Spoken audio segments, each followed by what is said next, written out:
PM Modi ने अपने भाषण में अबूझमाड़ के रेकावाया गांव का जिक्र किया। रेकावाया गांव में उन्होंने कहा कि अब जाकर एक स्कूल तैयार हो रहा है, लेकिन इससे पहले भी रेकावाया गांव में एक स्कूल था, एक आश्रम था, जिसे हम भूमकाल छात्रावास स्कूल कहते हैं।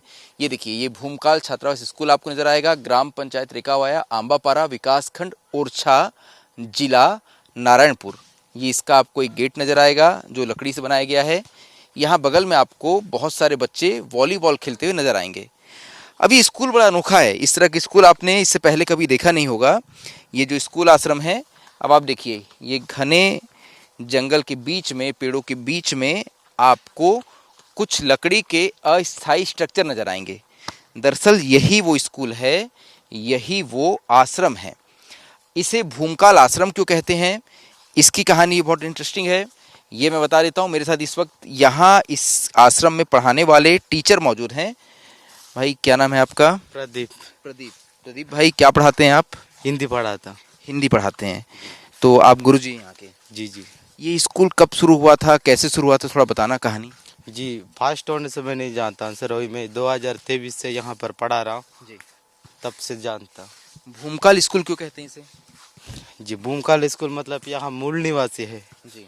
तो पहले से मतलब पढ़ रहे हैं, इसलिए भूमकाल मतलब पहले से यहीं पर मूल आदिवासी पढ़ा रहे हैं, इसलिए उसका नाम भूमकाल रखे हैं। भूमकाल रखे हैं। बहुत ही अनोखा स्कूल आश्रम है। समझो, एक बार आप तस्वीरें दिखा दो, आप वो स्कूल और आश्रम जो है बहुत साफ तौर पे नजर आएगा। आमतौर पे आपने इस तरह की स्ट्रक्चर जो है वो कभी नहीं देखे होंगे। इसे बनाया खुद ग्रामीणों ने है? जी, ग्रामीणों ने बनाया है इस पर। ग्रामीणों ने बनाया। जी। अच्छा ये बताइए, यहाँ कितने बच्चे पढ़ते हैं? जब वो पढ़ते हैं यहाँ पर, तो बच्चे क्योंकि रहते भी यहीं हैं, तो उनका खाना आता होगा, ये सब व्यवस्था कैसे होती है?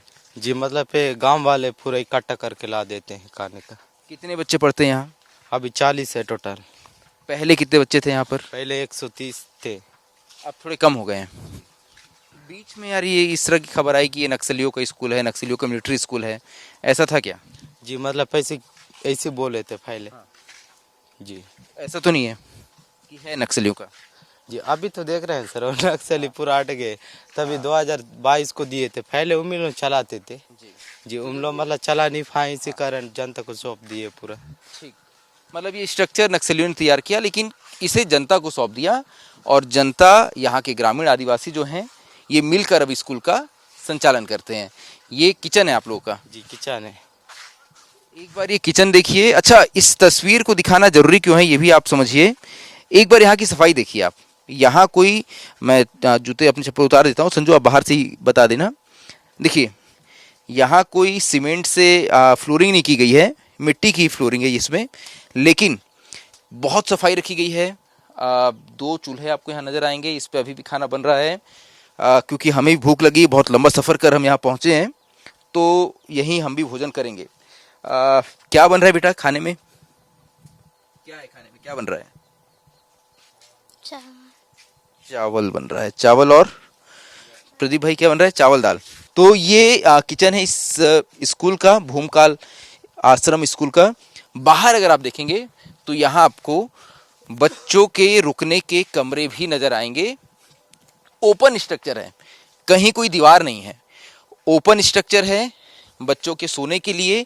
लकड़ी से ही ये चारपाई तैयार की गई है। देखिए, ये लकड़ी की चारपाई आपको नजर आएगी, इसके ऊपर एक चटाई बिछाई गई है, और इसी में मच्छरदानी लगाया गया है ताकि यहाँ मच्छरों से आप बच पाएं, क्योंकि हाई एंटीफिक जोन है, यहाँ मलेरिया जो है बहुत कॉमन बीमारी है। इसके अंदर अगर आप देखेंगे तो यहाँ आपको बच्चों के सामान नजर आएंगे। बच्चे अपने साथ जो किताबें लेते हैं वो किताबें हैं, यहाँ आपको उनके बैग्स नजर आएंगे। इसके अलावा जो भी कपड़े वो उपयोग करते होंगे वो कपड़े यहाँ आपको नजर आएंगे। तो इस तरह के आपको यहाँ लगभग कितने बच्चे हैं यहाँ पर, कितने रहते हैं प्रदीप भाई? 40 रहते हैं। अच्छा, ये क्या पढ़ा रहे थे? ये हिंदी वाला। अच्छा जी। एक बगीचा आएगा, वहां से दाएं हाथ मुड़ जाना, आगे जाने पर तुम्हें दाहिने हाथ की ओर जाने वाली पगडंडी दिखेगी जो नदी की तरफ जाती है, लेकिन तुम्हें पगडंडी को, तो ये क्या आप रास्ता बता रहे थे कि यहाँ से? नहीं सर, ये मतलब है किताब में है। किताब में है? अच्छा, किताब में। मेरे को लगा क्योंकि क्या है यहाँ से जो उस, हाँ, ये उस परी का जो रास्ता है ना, वो रास्ता इतना मुश्किल, मुझे लगा वो रास्ता बता रहे हो बच्चों को कि रास्ता क्या है। क्लास ही रखता है। रौनक क्योंकि हैं, और रौनक पहली बार वो व्यक्ति हैं, वो पत्रकार हैं जो इस भूमकाल स्कूल तक पहुंचे थे। रौनक जब इस स्कूल में पहुंचे, बड़ी चर्चा हुई थी, कुछ बदनाम भी किया गया इस स्कूल को कि नक्सलियों का मिलिट्री स्कूल है। यार देखकर लगता भी है थोड़ा बहुत। जब मीडिया में आने से पहले जब माओवादियों के द्वारा इस स्कूल को एक सामाजिक तौर पे कम्युनिटी को सौंपा गया, तब एक छोटी सी बैठक हुई थी कि इस स्कूल को भूमकाल स्कूल समिति के नाम से रजिस्ट्रेशन करके गांव वाले को दिया जा रहा है। तब मुझे ऐसी नॉर्मली जानकारी देकर यहाँ पे बुलाया गया था। तब मैं गांव वाले और यहाँ के शिक्षकों से मिला था, और उस बीच में जब मीडिया में आया और मीडिया में ये बताया गया कि मिलिट्री स्कूल है, ये है, तब उसके बाद इसका परसेप्शन दूर करने के लिए गांव के लोगों ने इसी मैदान पे बैठक की। कहा कि इसे किसी एनजीओ या इसका सरकारीकरण करके इसको हम चलाना चाहते हैं। अच्छा। फिर हम लोगों ने ट्राई किया किसी तरीके से हम सरकार से मदद ले, कलेक्टर के पास गए, बहुत भटके, तब जाके वो स्कूल की स्वीकृति हुई। जो स्कूल, जिस स्कूल का जिक्र अब खुद पीएम मोदी कर रहे हैं ना, तो यहाँ से वो कहानी पूरी शुरू हुई है कि ये एक स्ट्रक्चर था जो गांव वाले खुद ही अपने दम पर चला रहे थे। यहाँ बच्चे पढ़ रहे थे, और देखिए यहाँ पर बिजली की व्यवस्था भी है। समझो, ये तस्वीर दिखाना, एक ये बैटरी लगाई गई है, बैटरी के द्वारा यहाँ पे रोशनी होती है रात को रोशनी रहती है यहाँ पर। प्रदीप भाई, सोलर लगा हुआ है। अच्छा प्रदीप भाई, ये बताओ कि ये तो खुला स्ट्रक्चर है, डर नहीं लगता है कि जंगली जानवर का, सांप बिच्छू का? ये मतलब उधर किनारे किनारे गर्म होने है। अच्छा, आसपास घर है जी। अच्छा ठीक ये बीच में थोड़ा सा पहाड़ दिख रहा है। बाकी चारों ओर घर बने हुए हैं। अच्छा ये बताइए, सारे बच्चे यहीं रहते हैं? जी यहीं रहा। क्लास भी यहीं लगती है? जी जी।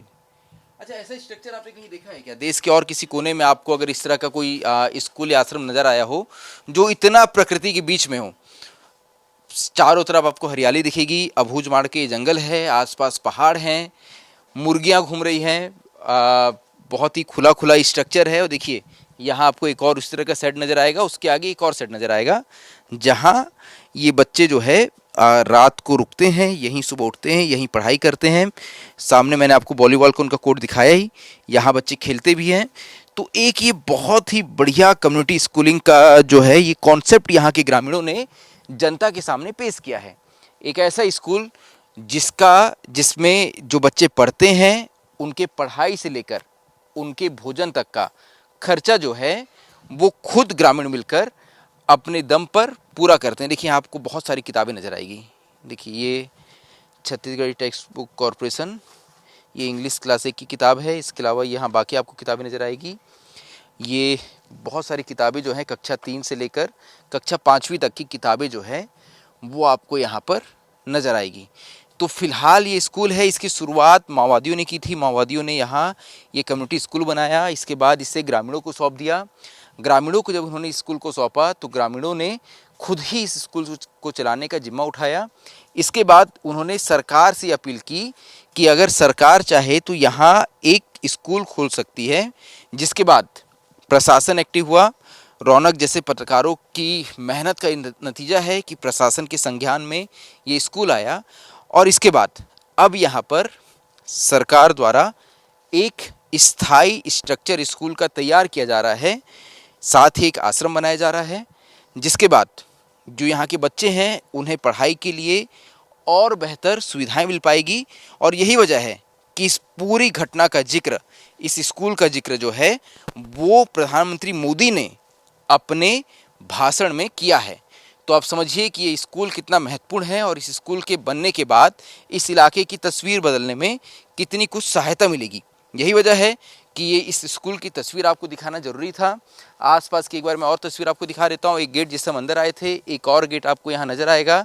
यहाँ भी वही लिखा हुआ है, भूमकाल आश्रम स्कूल। ये पेड़ों के बीच में ये स्कूल है। तो ये बहुत एक शानदार कॉन्सेप्ट है कम्युनिटी स्कूलिंग का। और ये कम्युनिटी स्कूल जो है ये यहाँ के आदिवासियों द्वारा खुद ही अभी संचालित किया जाता है। यहाँ जितने बच्चे पढ़ते हैं उनके खाने से लेकर पढ़ाई का खर्चा जो है ये ग्रामीण आपस से पैसे इकट्ठे कर इसे पूरा करते हैं। तो फिलहाल ये वही स्कूल है जिसका जिक्र पीएम मोदी अपने भाषण में रायपुर आने पर करते हैं। कैमरा पर्सन संजू राव के साथ मैं संजय ठाकुर, विस्तार न्यूज़।